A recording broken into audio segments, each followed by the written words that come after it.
si oyeres hoy su voz, no endurezcas tu corazón. Amén. Y vamos a leer el Salmo 95. Salmo 95.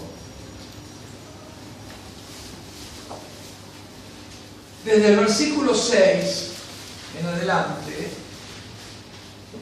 dice la palabra de Dios: venid, adoremos y postrémonos, arrodillémonos delante de Jehová nuestro Hacedor, porque Él es nuestro Dios, nosotros el pueblo de su prado, y ovejas de su mano.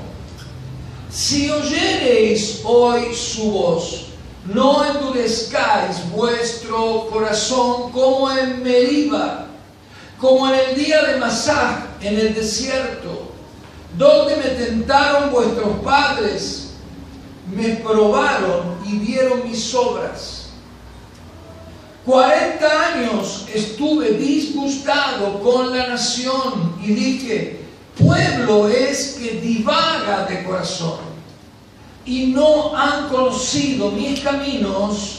Por tanto juré en mi furor, dice Dios, que no entrarían en mi reposo. Ahora vamos a explicar de qué se trata todo esto.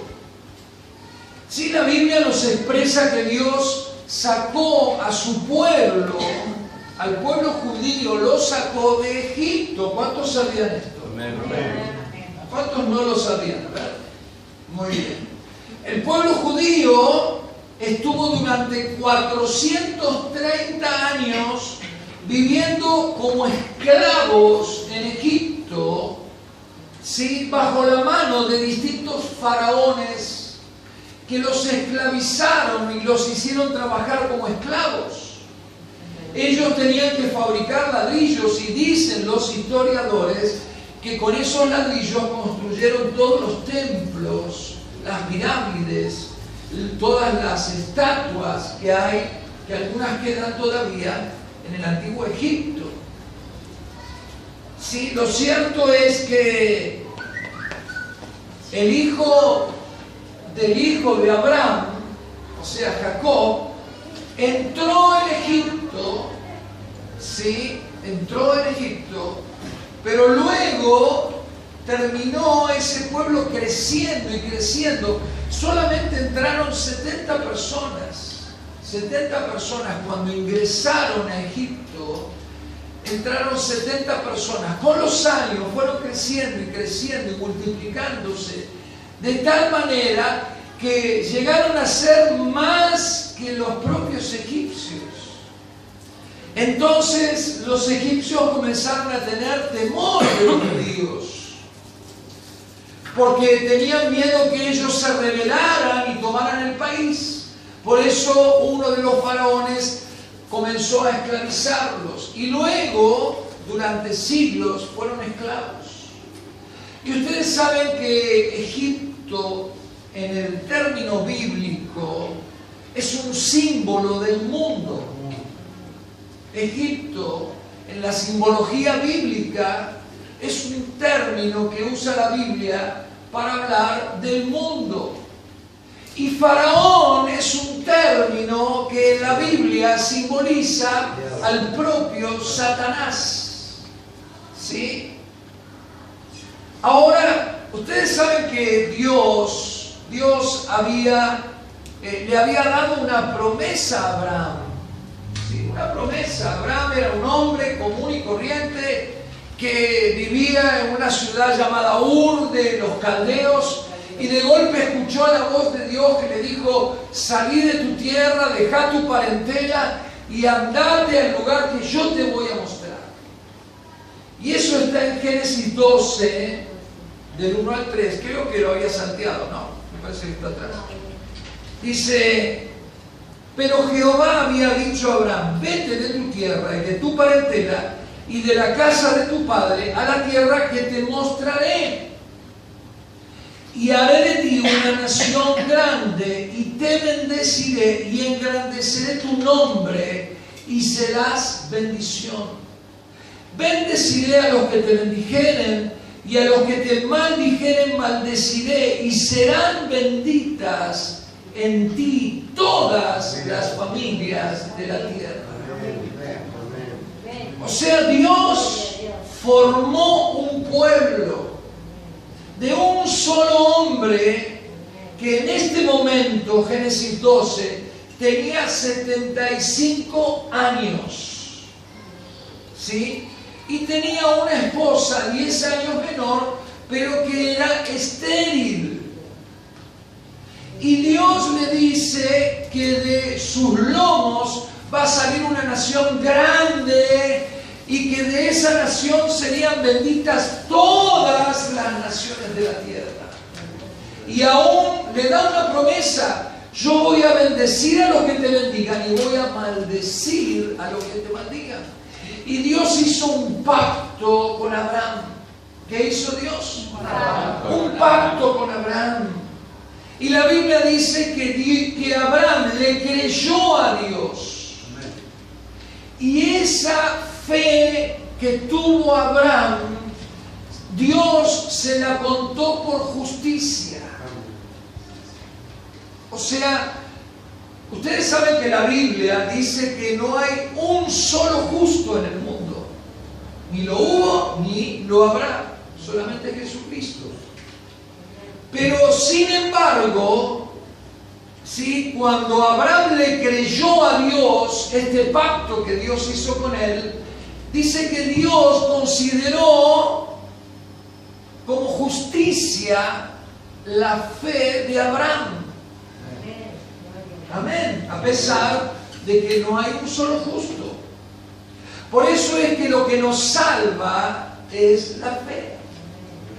Si el único acto de justicia que Dios le toma en cuenta al hombre es la fe.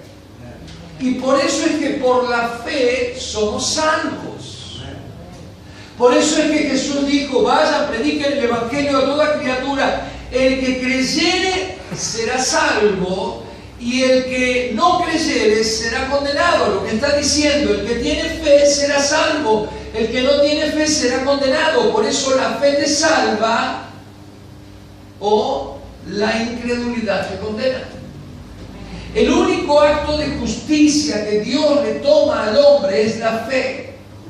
Porque la Biblia dice que el justo vive por la fe.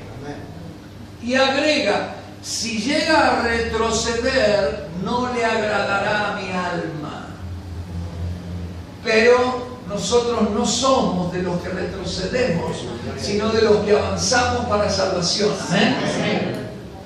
Pero la cuestión es que Dios había hecho un pacto con Abraham y había creado un pueblo. Y luego Abraham, cuando cumplió 100 años, tuvo un hijo que se llamó Isaac.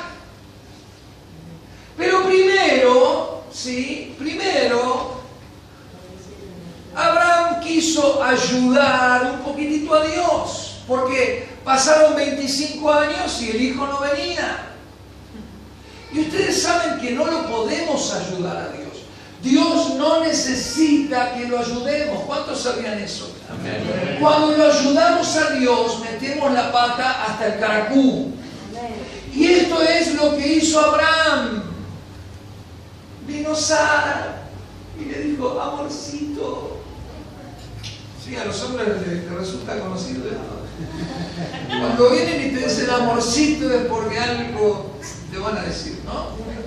Amorcito, mira, ¿qué te parece si te acostás con mi sierva Agar?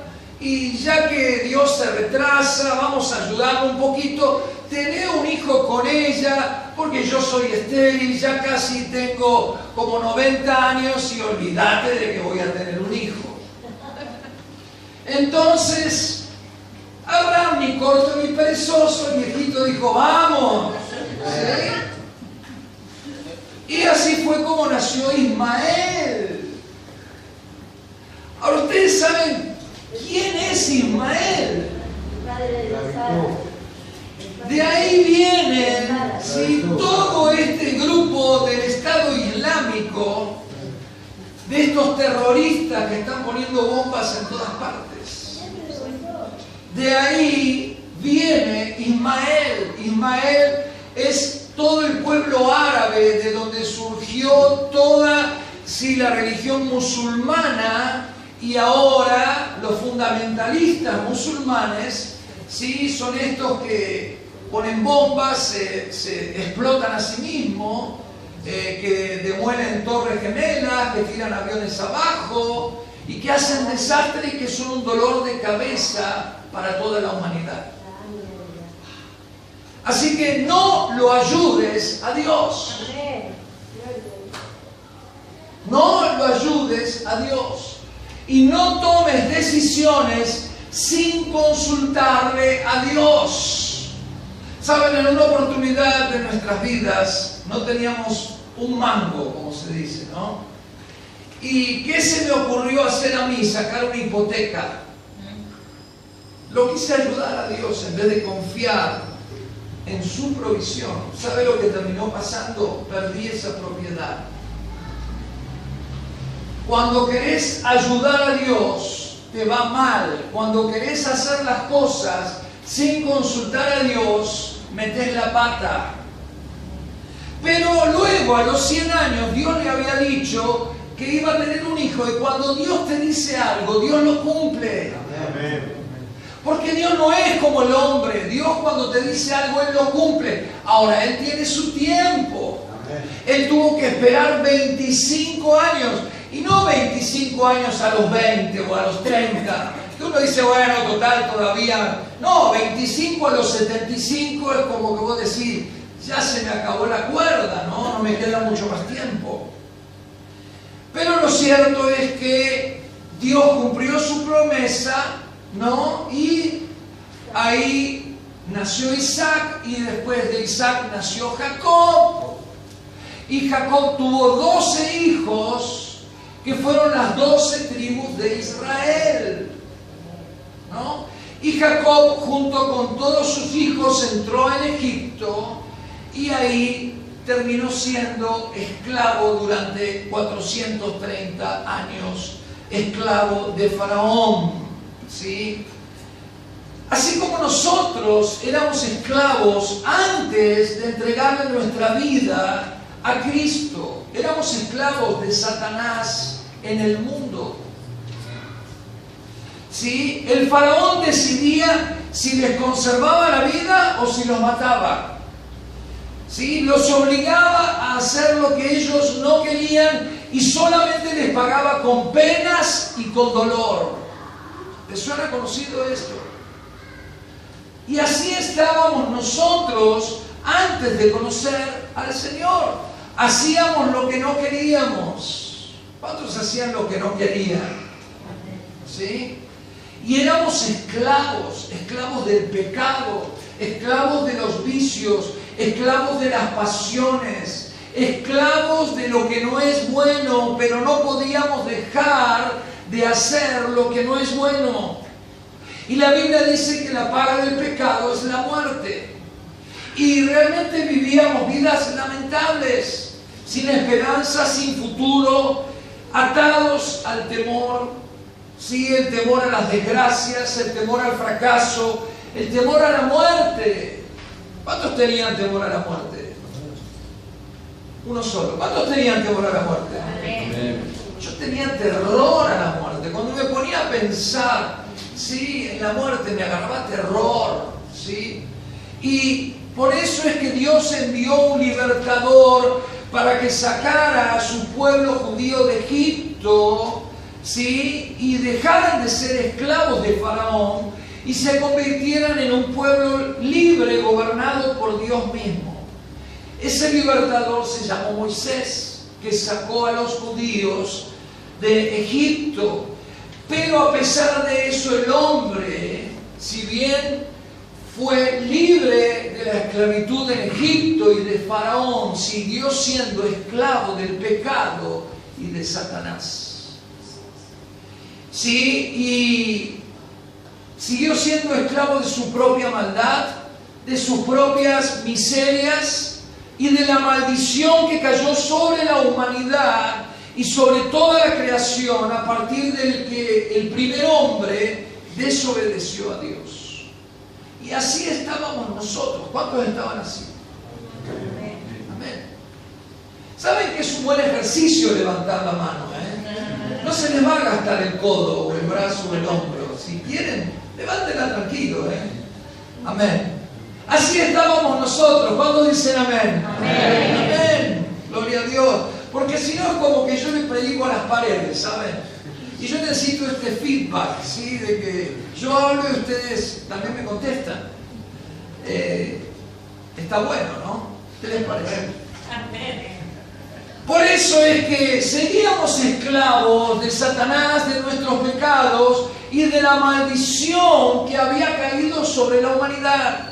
Y por eso Dios envió a su verdadero Salvador. Porque Moisés fue un libertador humano, pero Jesús, sí, Jesús fue el verdadero Salvador que Dios envió para librarnos del poder del pecado, del poder de la maldición y del poder de Satanás.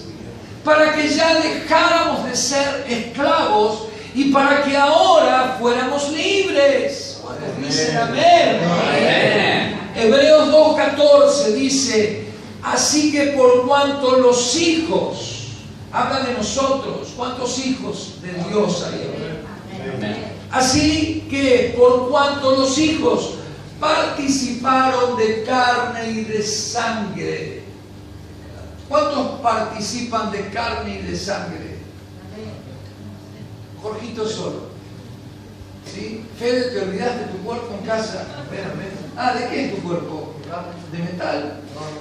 ¿De qué? ¿De castaño tu cuerpo? De carne. Amén. Dice, así que por cuanto los hijos participaron de carne y de sangre, Él, o sea, Cristo, también participó de lo mismo. O sea, ¿qué es lo mismo? ¿Participó de qué? Jesús tuvo un cuerpo de carne y de sangre siendo Dios. Amén. Este es el misterio más maravilloso de toda la historia de la humanidad. Ahora, ¿para qué dice la Biblia? Para destruir por medio de la muerte al que tenía el imperio de la muerte, esto es al diablo. O sea que Cristo participó de un cuerpo igual al nuestro para destruir por medio de ¿qué? De la muerte a aquel que tenía el imperio de la muerte, o sea, el diablo. ¿Ustedes vieron lo que es un imperio? Por ejemplo, uno habla del imperio del software y uno piensa en Microsoft, ¿no? Es un imperio mundial de todo el mundo. El 90% de las computadoras dicen Windows, Microsoft. Es un imperio. Ahora, Satanás tenía el imperio, pero no de Windows, sino de la muerte. Y Cristo, a través de su muerte, destruyó a aquel que tenía el imperio de la muerte. ¿A quién destruyó? A Satanás. Y miren lo que dice el versículo 15. Y librar, decí conmigo, librar a todos los que por temor de la muerte estaban durante toda la vida sujetos a servidumbre.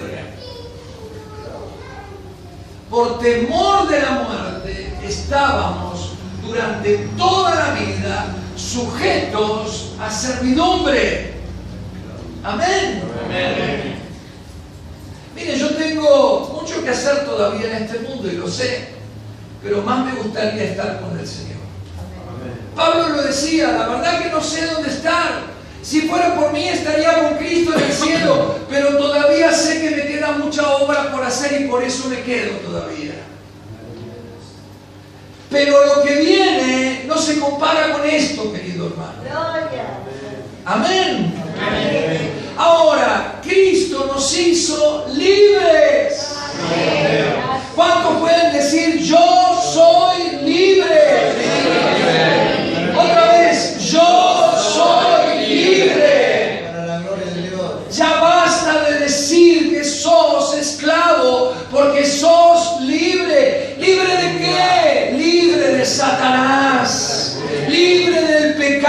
del poder del pecado y libre de la maldición que cayó sobre la humanidad. Hay hermanos que van a hacer conferencias para ser libres de la maldición. Querido hermano, es tan fácil. La Biblia dice que Jesús fue hecho a sí mismo maldición para que yo ya no sea más maldito. Y hay hermanos que leen libros y estudian y ven videos y se van a otros países, hacen conferencias para ver de qué manera cortar las maldiciones generacionales. Querido hermano, Cristo te hizo libre. Amén. Ahora, si lo dudas, ahí está el problema. Porque la duda es una puerta abierta a las mentiras del diablo. Y hay muchas teologías actuales que meten duda en la cabeza de los cristianos con respecto a este tema de las maldiciones generacionales. Jesús cortó toda maldición generacional sobre tu vida. Amén. No, pastor, es que usted no sabe. Yo tuve un abuelo que tuvo cáncer y mi papá murió de cáncer y mi hermano murió de cáncer y yo tengo miedo de morir de cáncer porque esa maldición generacional no se cortó. Mentira del diablo, querido hermano. Esa maldición se cortó porque la Biblia dice que soy libre.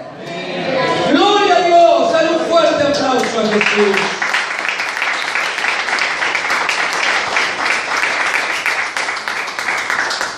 Ahora, ¿cuándo es que se mete Satanás? Cuando dudo de la palabra de Dios. Cuando dudo de la palabra de Dios, es ahí una puerta que le abro para que Satanás se meta a través de las mentiras. Y ahora que somos libres de esos terribles flagelos, escúchame bien, por favor. Ahora que somos libres, ¿cuántos son libres? Amén. ¿Cuántos son verdaderamente libres? Amén. La Biblia dice, si el Hijo del Hombre los libertare, serán verdaderamente libres. ¿Cuántos son verdaderamente libres? Amén. ¿Cuántos son verdaderamente libres? Decido, yo soy verdaderamente libre. Ahora vamos a decírselo al diablo. Decí, oíme bien, Satanás. Cristo me libertó de tu autoridad y soy absolutamente libre. Gloria a Dios.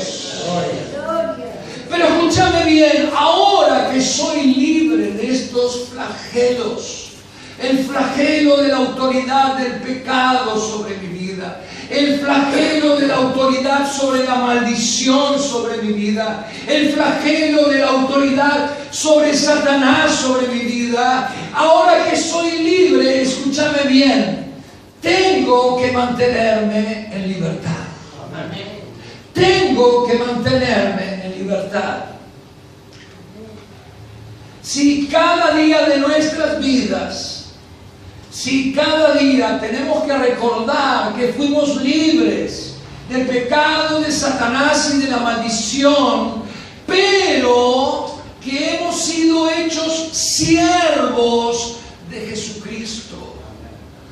Porque fuimos hechos siervos de Jesucristo, es que hemos sido libres.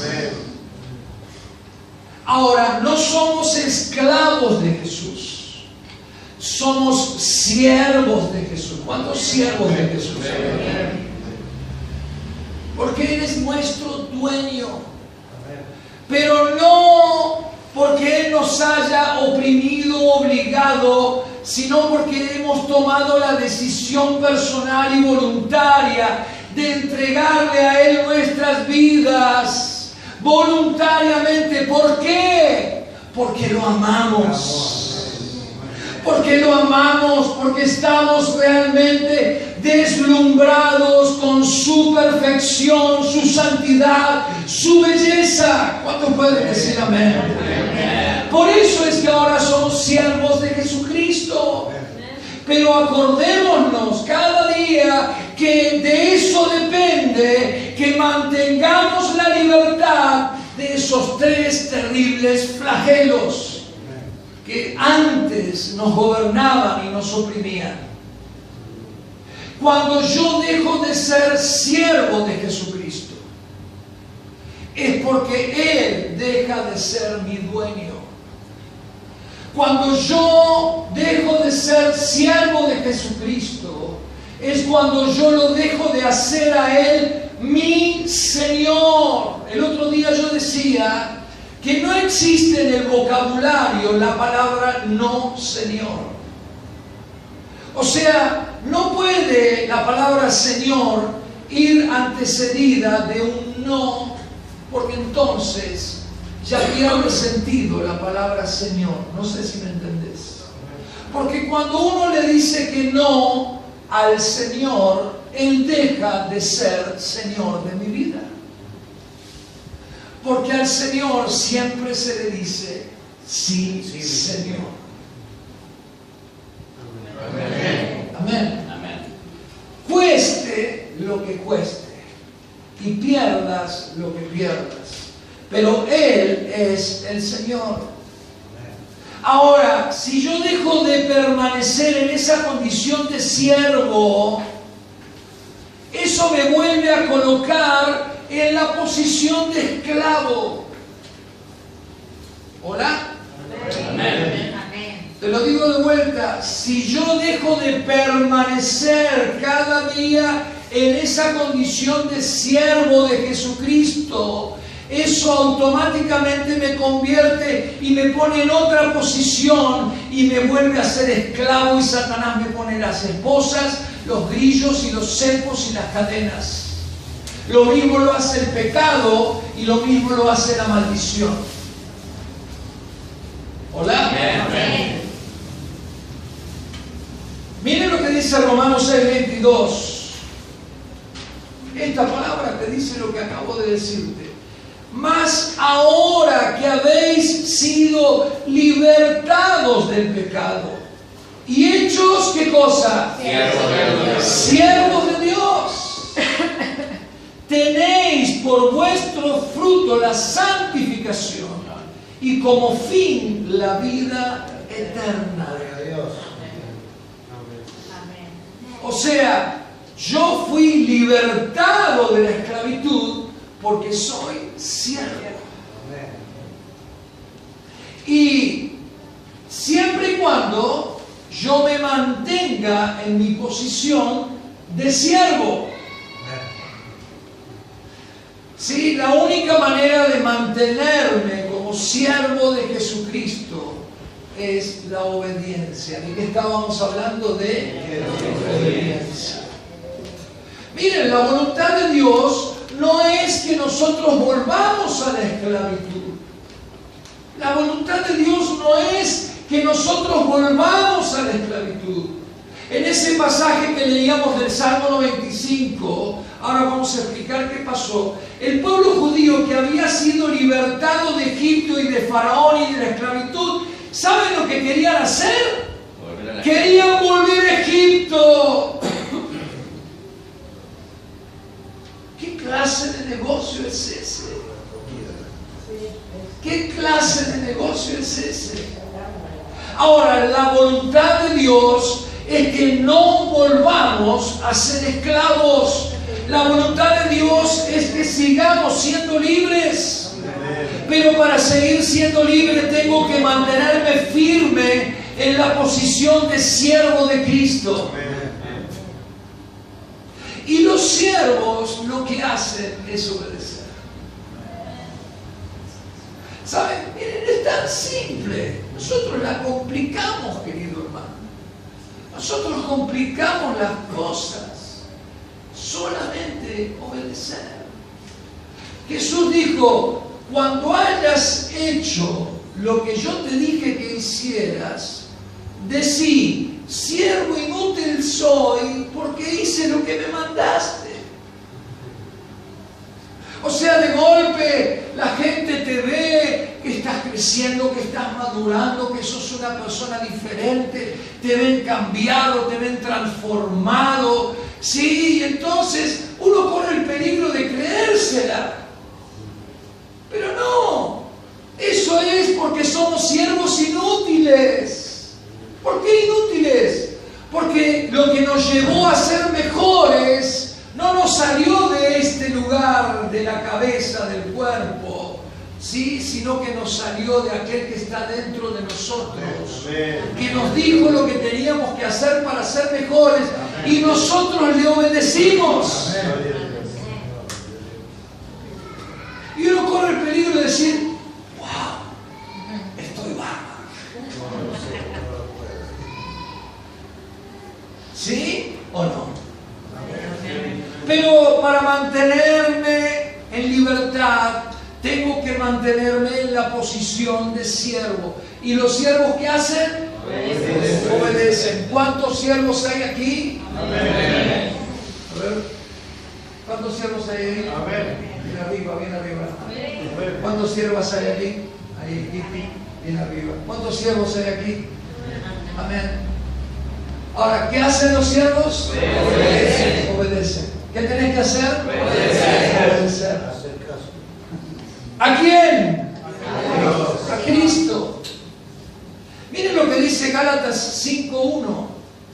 Dice, estad pues firmes en la libertad con que Cristo nos hizo libres. Y miren lo que dice, y no estés otra vez sujetos al yugo de esclavitud. O sea, Pablo les dice a los Gálatas, tengan cuidado, ahora son libres, manténganse en libertad y no vuelvan a Egipto. No vuelvan como los judíos quisieron volver a Egipto, a la esclavitud. No vuelvan a ser esclavos. Amén. No importa la prueba que estés pasando. No importa el problema que estés pasando. Mira, tu prueba, tu problema no se compara a la gloria que se va a manifestar en tu vida. Aquí en este mundo y en la vida eterna. Porque cada prueba nos lleva a un nivel superior aquí en este mundo. Y cada prueba nos perfecciona para estar preparados para el nuevo mundo. Amén. Gloria a Dios. O sea, Dios no quiere que retrocedamos. Decirle a la persona que está al lado tuyo, mirarle a los ojos y decirle, no retrocedas.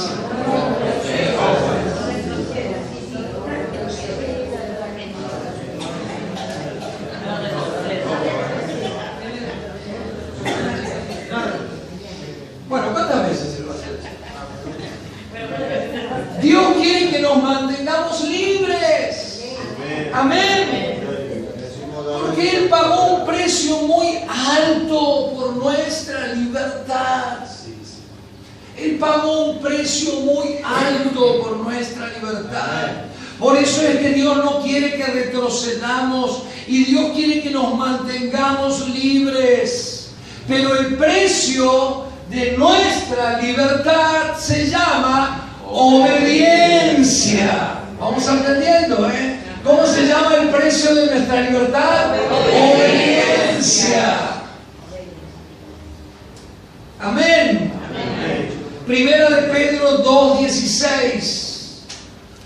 Mire lo que dice, algo muy interesante. Dice, como libres, pero no como los que tienen la libertad como pretexto para hacer lo malo, y agrega lo que veníamos diciendo, sino como siervos de Dios. Claro, ahora que soy libre, ¿puedo hacer lo que quiero? No. Porque si me salgo de la posición de siervo, ¿qué dijimos? Termino siendo esclavo. Ahora vamos a explicar un poquito a qué se refiere el Salmo 95 que leímos en el principio. Versículo 6 dice, venid, adoremos y postrémonos. arrodillémonos delante de Jehová nuestro Hacedor. Saben, yo extraño los años cuando me convertí, porque en esos años vivíamos de rodillas, queridos hermanos. Ahora parece que nos da vergüenza humillarnos delante de la gloria y de la santidad del Señor. ¿Sí? En ese tiempo uno entraba a la iglesia y no podía estar en su presencia. Uno tenía que humillarse y ponerse de rodillas, porque uno sentía, experimentaba la gloria del Señor. Tan fuerte, tan densa, que uno tenía que humillarse, bajar el rostro, arrodillarse. Yo realmente extraño esos años. Soy un melancólico, soy un pentecostal melancólico, pero sé que van a venir mejores años. No solamente vamos a estar de rodillas, vamos a estar acostados en el piso. Dice, porque Él es nuestro Dios, nosotros el pueblo de su prado y ovejas de su mano. O sea, lo que dice la Biblia es que nosotros los creyentes debemos vivir en una constante actitud de entrega y sumisión. Entrega y sumisión. Esto no es porque Dios sea un tirano que diga, arrodillate delante de mí. Eso hacen los tiranos. Dios no es un tirano, Dios es amor. Pero ¿por qué es que este salmo dice, venid, adoremos, postrémonos, arrodillémonos delante de nuestro Dios? ¿Sí? ¿Por qué? Porque Él se entregó por nosotros para que nosotros seamos libres, y porque estamos enamorados de Jesús. Porque lo hemos conocido y nos hemos quedado impactados por su hermosura. Hemos quedado verdaderamente apasionados por su santidad. Hemos sido cautivados por su perfección. Alguien que diga amén, por favor. Hemos sido conmovidos por su amor incomparable. Hemos quedado impresionados por su eterno poder. Y por eso es que lo adoramos y nos postramos y nos arrodillamos delante de Él y no nos da vergüenza. Porque estamos apasionados por Jesús. ¿Cuántos apasionados por Jesús hay? Mira, si viniste aquí creyendo que entrabas a una nueva religión, yo te digo, anda a buscarte otro lugar. Porque aquí solamente venimos para conocer a Jesucristo, parecernos a Él, seguirlo, obedecerlo y ser como Jesús, querido hermano. Esto no es una religión. Esto es una verdadera relación con Dios personal. Amén. Esto es lo más maravilloso que nos ha ocurrido en nuestra vida, haber conocido a Jesús. Yo no sé vos, pero para mí es lo más maravilloso que me pasó en mi vida. Lo segundo fue conocer a mi esposa. Cuando la vi quedé flayado. Flayado. Tengo acá la foto de ella frente a mí. Me atrapó, me tuve que casar. Sigue diciendo en Salmo 95, versículo 8, no endurezcáis vuestro corazón como en Meriba. A la noche me va a agarrar y me va a decir, yo te dije que no digas esas cosas. Si oyeres hoy su voz, no endurezcáis vuestro corazón como en Meriba. Ahora vamos a ver por qué Meriba. Como en el día de Masá. Ahora vamos a ver por qué Masá. En el desierto, donde me tentaron vuestros padres, me probaron y vieron mis obras. 40 años estuve disgustado con la nación y dije, pueblo es que divaga de corazón y no han conocido mis caminos. Por tanto juré mi furor que no entrarán en mi reposo. O sea, Dios dice, si hoy, decí conmigo hoy, si hoy oís mi palabra, o sea, mi voz, ¿qué es lo que dice? No endurezcas tu corazón. Aquí está la clave de la obediencia. Aquí está la clave de la obediencia. Si el sábado pasado hablamos de los argumentos, las altiveces, las fortalezas que nos impiden obedecer a Cristo, ¿se acuerdan? Sí. Por eso es que uno endurece su corazón, por esas altiveces, fortalezas y argumentos que uno trae en un chip dentro de la cabeza. No, y dice Dios, por favor, si escuchas mi voz, no endurezcas tu corazón. Es como un ruego que Dios hace, porque Dios sabe que de eso depende tu salvación y mi salvación. De que yo no endurezca mi corazón, de que yo lo obedezca, porque de eso depende mi salvación. ¿Qué depende? Mi salvación. Esa es la clave de la obediencia. Porque cuando obedezco, sigo siendo siervo de Cristo. Pero cuando desobedezco, yo mismo dejo que Él deje de ser mi Señor. O sea, mi desobediencia hace que Cristo deje de ser mi Señor. Y yo dejo de ser su siervo. Y esto me convierte en esclavo.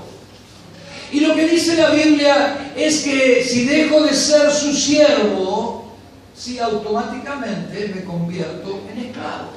Esclavo de lo que ya Cristo me hizo libre. De lo que ya Cristo me hizo libre. ¿De qué decíamos? Del pecado, de Satanás y de la maldición. ¿Alguno tiene ganas de ser esclavo de estas tres porquerías que han entrado en la humanidad? El pecado, la maldición y Satanás. ¿Alguno tiene ganas de ser esclavo de estas tres porquerías? No me lo dicen muy convencido. Miren, la Biblia habla muy seriamente acerca de las tremendas bendiciones que trae la obediencia y de las terribles maldiciones que produce la desobediencia. Y miren, lo expresa de la siguiente manera: Deuteronomio 30, 19. Dice: a los cielos y a la tierra llamo por testigos hoy contra vosotros, dice Dios, que os he puesto delante, ¿qué cosa? La vida y la muerte. ¿Qué más? La bendición y ¿qué más? Y la maldición. Fíjense, puso delante de nosotros la vida y la bendición, la muerte y la maldición. O sea, siempre, cada día, están delante de nosotros la vida y la bendición, la muerte y la maldición. ¿Y qué dice Dios? Escoge pues la vida para que vivas tú y tu descendencia. O sea, otra vez Dios vuelve a rogarnos: por favor, sé sabio, escoge lo bueno, escoge la obediencia. Porque la desobediencia produce muerte y maldición y esclavitud. Y en el versículo 20 dice: amando a Jehová tu Dios, ¿y qué más? Atendiendo su voz. Si oyeres hoy su voz, no endurezcas tu corazón. Y siguiéndole a Él, porque Él es vida para ti y prolongación de tus días. Dios dice: yo pongo la vida y la muerte, la bendición y la maldición. O sea, lo que Dios dice: mira, la elección, mal que me pese, dice Dios, es tuya. Dios no puede ir contra mi voluntad, porque Él me creó a su imagen y semejanza y Él respeta mis decisiones hasta el último día de mi vida. Él no puede negarse a sí mismo. Él me creó con el libre albedrío y no se puede negar a sí mismo. Y Él respeta mi voluntad, no como el diablo. El diablo no respeta la voluntad. Pero Dios respeta. Ahora Dios dice, yo pongo la obediencia o la desobediencia. El que siga siendo mi siervo o el que te conviertas en esclavo. Yo pongo la vida y la bendición, la muerte y la maldición. Yo quiero que escojas la vida, dice Dios, pero la decisión es tuya. ¿De quién es la decisión? Mía. Pensé que me ibas a decir tuya. Todo caería, toda la culpa sobre el pastor. Y miren, la verdad, la mayoría de las veces es así, ¿no? Cuando nos enojamos con Dios, el primero que tiene la culpa es el pastor o la pastora. ¿Sí? Pero Dios dice, la elección es tuya. La voluntad de Dios es que escojas, ¿qué cosa? La bendición, la obediencia, la vida, ¿sí? Diciendo que en este pasaje dice, escoge pues la vida, está tan claro. Dios lo expresa de esta manera, escoge pues la vida. Porque si lo hacemos, esto tiene tremendos resultados para nuestra vida y para nuestra familia y para nuestros seres queridos. Y agrega, para que vivas tú y tu descendencia. Cree en el Señor Jesucristo y serás salvo tú y toda tu casa. Amén. Ahora, ¿cómo lo hago? ¿Cómo lo hago? ¿Cómo hago para escoger la vida y la bendición y no la muerte y la maldición? Versículo 20 dice, amando a Jehová tu Dios. Es el primer mandamiento. Amarás al Señor tu Dios con todas tus fuerzas, con toda tu mente, con toda tu vida. Amar a Dios por sobre todas las cosas. ¿Cómo lo puedo lograr? ¿Cómo puedo siempre elegir por la obediencia la vida y la bendición? Amando a Dios por sobre todas las cosas. Cuando hay algo que se pone por encima de Dios, ahí la cosa, mi querido hermano y hermana, empieza a funcionar mal. Se llame como se llame. Si yo amo más a mi hijo que a Dios, me estoy equivocando. Porque yo a mis hijos los recontra amo, ¿sí? Pero lo amo más a Dios. Aún Jesús dijo, el que no aborrece a su padre, a su madre, a su esposa y a sus hijos, no es digno de seguirme. O sea, frente a la decisión entre seguir a Cristo o seguir a mi familia, si yo sigo a mi familia, no soy digno de seguirlo, dijo Jesús. Amén. Siempre que tomes una decisión que está por encima de tu amor a Dios, amando a Jehová tu Dios, atendiendo a su voz, atendiendo ¿qué cosa? Su voz. Y dice, si oyeres hoy su voz, porque Dios te habla todos los días, muchas veces, a todo momento. Y luego dice, siguiéndolo a Él. Porque no sea cosa que escucho la voz, ¿no? Y me quedo muy cómodamente en el lugar donde estoy. Y no pago el precio de seguirle. ¿Por qué? Porque esto es vida y prolongación de tus días, dice Dios. O sea, obedecerlo. ¿Obedecerlo cuándo? Cuando Él me habla y cuando Él me pide algo. Amén. Amén. Cuando Él me habla y cuando Él me pide algo.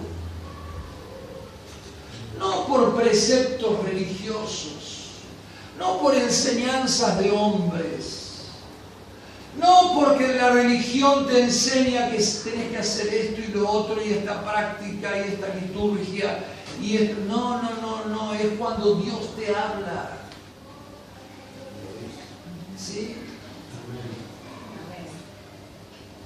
Algunos cristianos se flagelaban el cuerpo. Dios nunca le pudo haber pedido a nadie que se flagelara el cuerpo, porque Él fue flagelado para que yo sea libre. Y no hay sacrificio humano que pueda obtener la salvación que Él obtuvo por ser flagelado. Y muchas veces yo me autoflagelo imponiéndome cosas que solamente tienen que ver con esquemas religiosos. Con religión me autoimpongo reglas que solamente son cartón religioso, acartonado. Porque ya ni siquiera tengo la sensibilidad de oír a Dios.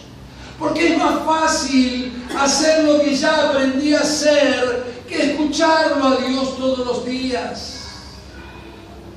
Y hacer lo que la religión me enseñó. Total, ya fui al instituto bíblico, ya tengo 30 años de creyente, ya me la sé de taquito. ¿Para qué voy a leer la Biblia? ¿Para qué voy a escuchar a Dios si ya sé lo que tengo que hacer? Y a veces me autoimpongo cosas que nunca Dios me dice que tengo que hacer.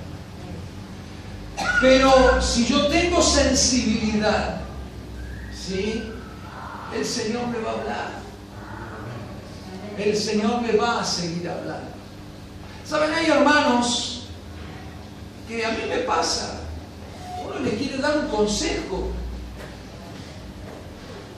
El otro día una hermana me contestó, pero yo tengo 20 años de creyente, pastor. Ah, bueno, está bien, perdiste entonces. Porque yo tengo 32, pero por favor dame consejos todos los días, porque yo necesito aprender de vos. No se lo dije eso a la hermana, te lo digo a vos. Amén. El día que yo dejo de escuchar un consejo es el día que me estanco. El día que dejo de escuchar un consejo bien intencionado, con amor, es el día que yo me estanco y me convierto en un religioso. Amén. Por eso es que todos los días necesito la voz fresca de Dios sobre mi vida. Por eso dice, no endurezcas tu corazón. Endurecer el corazón es desoír la voz de Dios y seguir haciendo las cosas a mi manera.